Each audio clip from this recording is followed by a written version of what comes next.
Hello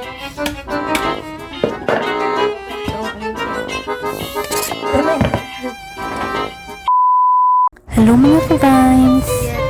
Karon magluto ta og nilusak. Nilupak ni siya sa Tagalog. Una, mukuha ta og lubi. Medyo init man, pero kari lang po.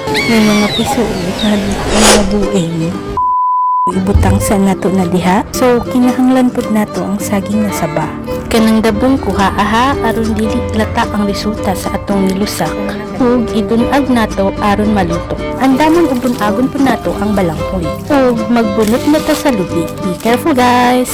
Representing the husk. So paspasan na nato no.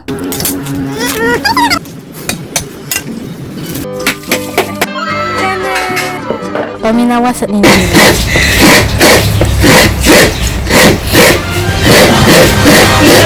Pamilyar, diba? Naluto na pod ang balanghoy, maong ibalhin na ni nato sa plato. So mauna na siya tanan, kung nato gamit ang alho, buong panang mong kalabot sa kinabuhi. Actually, pwede siya mahimong therapy, no? Unya, ibutang na nato ang kinudkod na lubi, asukal o margarine. Unya, dugmo ko nato aron masagod og tarong. Unya, sundan na nang naas video ha, dali na jud na. Nya chika na ta. Kiba na mo dagdam buko gabi, huwag mo daw mo. Grabe jud na kong hilaka ba. Pag mata na, kalit ko nakatawa. Kalimot ko, hindi ko uyab.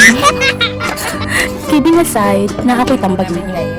Ang uyab, asawa, bana, ubang tao, makapahilak o magpakasakit kaninyo. Pero, kang isupos ko nga atong Diyos, kalipay o kalinaw ang maangkon mo.